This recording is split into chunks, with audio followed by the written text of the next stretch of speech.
Now that the first season of The Bad Batch is over, it's time to go back through all 16 episodes and cover the different Easter eggs, legends, references, and connections to other Star Wars stories that I found. Let's not waste any time and dive in. In the series premiere Aftermath, we begin with the Clone Wars logo and opening narration by Tom Kane signifying the new show's close ties with the series that introduced the main characters. We see some shots from Revenge of the Sith completely recreated in the Clone Wars style to help establish where in the film and Star Wars timeline we're picking up the story. The opening scene shares many similarities with the 2015 comic series Kanan the Last Padawan. The setting of Collar is where Kanan, at this point called Caleb, experiences Order 66. His master, Depa Billaba, is executed by her clones led by Captain Grey while he escapes into the forest. I'm sure people will also bring up the many differences between this scene and the comic. I'm not going to dive into it all right now because I've talked about it at length in other videos months ago. Caleb is still voiced by Freddie Prinze Jr., who first voiced Kanan in Star Wars Rebels and then again in The Rise of Skywalker. Crosshair repeats the mantra, "Good soldiers follow orders," the chilling phrase that first appeared in the Clone Wars that helps alert the audience to the fact that a clone is under the control of their inhibitor chip. The Bad Batch returns home to Kamino, and there we see several references to previous Star Wars films and series. They're escorted in by V-Wing starfighters, a ship that frankly didn't get enough screen time in Revenge of the Sith or the Clone Wars. The Batch notes the presence of Coruscant Guard shock troopers on their homeworld, an elite division of clones known for their loyalty to Palpatine and their role as a military police force. They watch Palpatine's speech as he transitions the Republic into the Galactic Empire. Tarkin appears in this first episode. At this point in time, he is still at the rank of Admiral, which he held during the Clone Wars. He is voiced by Stephen Stanton, who also portrayed the character in the Clone Wars and Star Wars Rebels.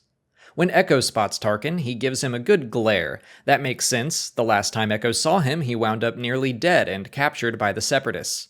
Echo also has a severe aversion to being scanned by machines, after being experimented on by the Separatists for who knows how long. The droid that scans him, AZ-3452118962464987211347, or AZ-3 for short, first appeared in the Clone Wars Season 6 episode Conspiracy, where he assisted Fives in uncovering the Kaminoan plot surrounding Order 66. As a Star Wars trivia fan, he is also my new nightmare.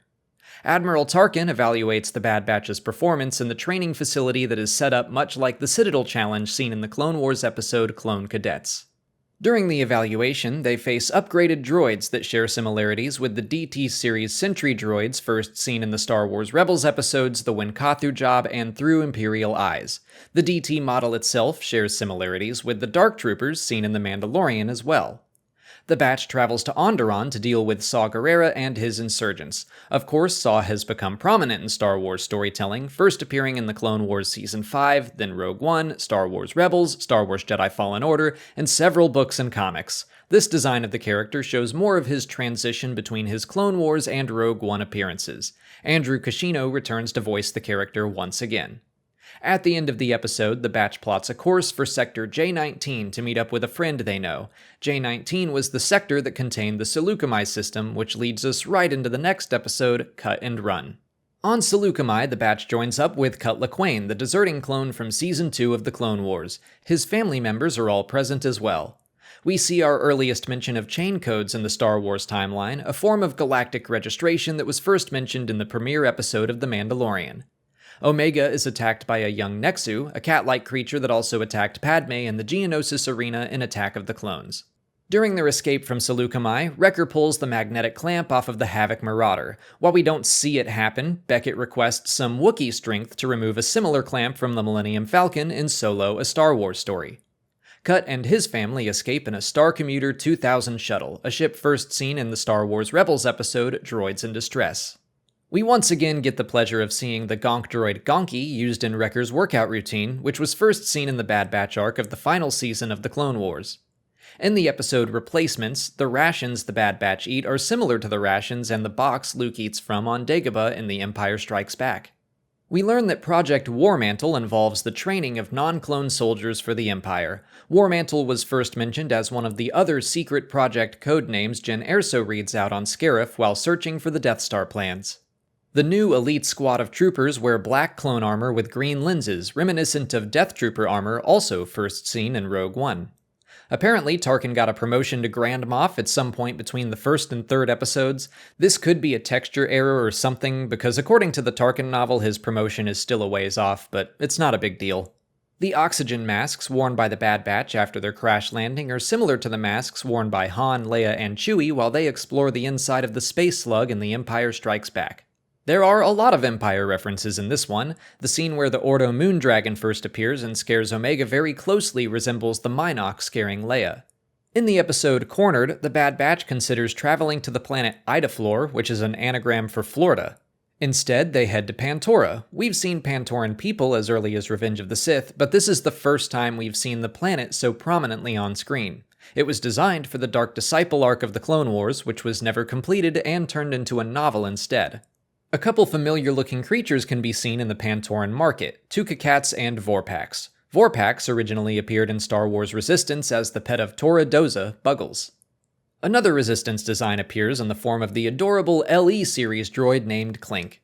Omega gets a clone trooper toy in the market similar to the stormtrooper toy Jyn Erso had in Rogue One.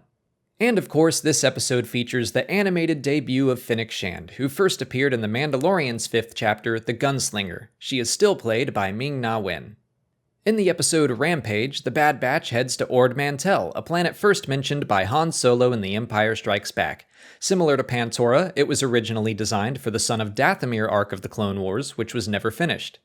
In Sid's bar, it would appear that the two criminals who escaped prison in Obadiah in Season 7 of the Clone Wars have also made their way to Ord Mantell.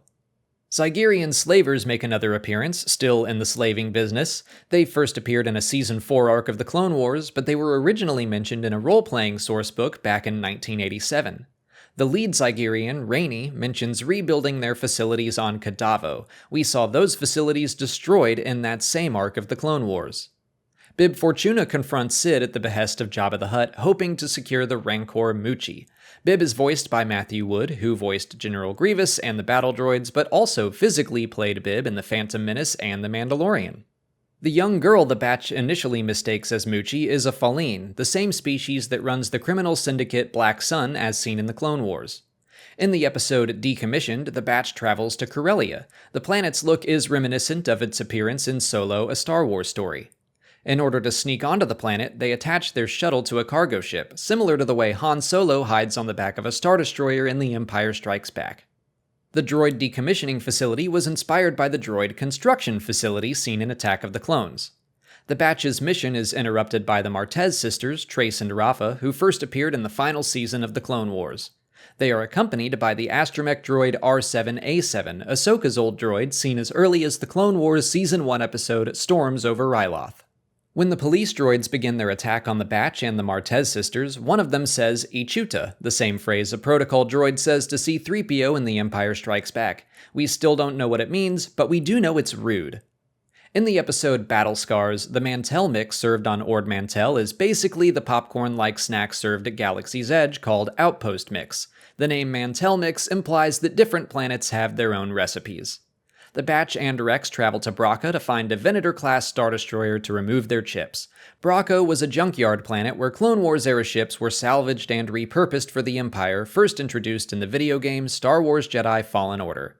The Scrapper Guild on Bracca was also first created for Fallen Order. Jedi Padawan Cal Kestis hid from the Empire as one of its members. The look of the guild was taken from the game as well. In the episode Reunion, Wrecker hauls around a proton torpedo for much of the episode. That was the projectile Luke used to blow up the Death Star in A New Hope. The Arabesh on text datapad reads emergency power and either depleted, charging, or charged depending on the state of the weapon.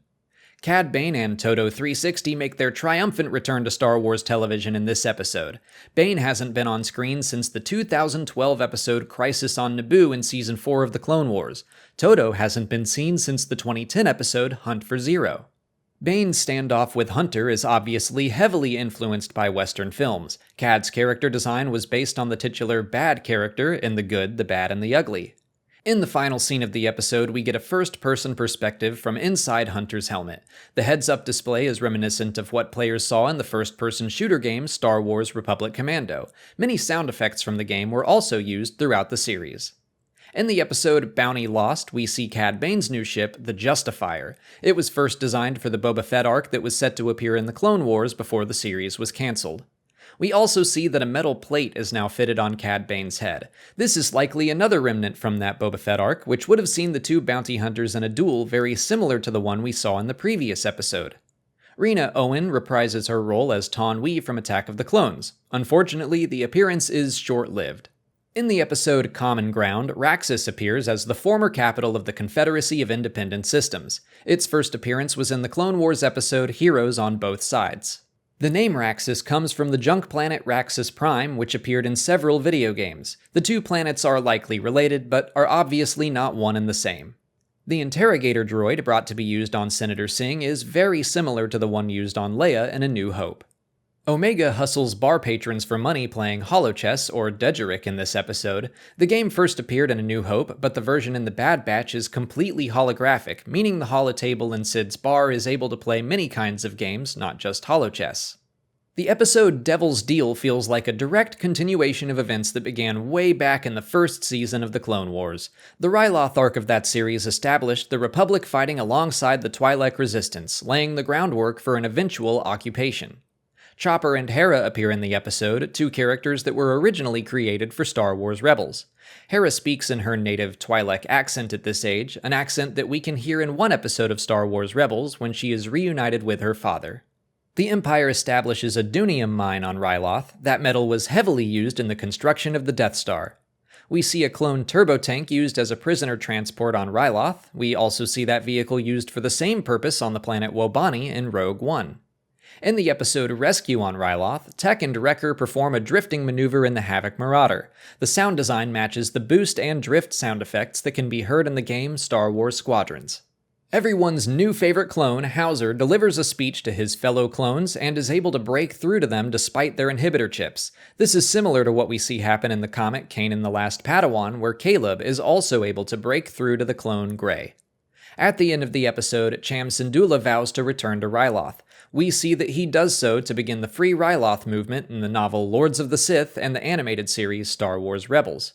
And for another Lords of the Sith connection, Admiral Rampart states that Orn-Free Taa is recovering from his attempted assassination, confirming that despite being shot in the head, he survives and is around for his role in the novel. In the episode Infested, the lizard-like creature Ruby appears after first popping up in the 7th episode of the season, Battle Scars. The Pike Syndicate was first introduced in the Clone Wars. They've also appeared in several comics and solo A Star Wars Story, but this is their first appearance in the Bad Batch. The dog-like creatures seen chasing Gregor at the start of the episode War Mantle are Massifs, the same kind of creatures seen kept by Tusken Raiders on Tatooine in Attack of the Clones and The Mandalorian.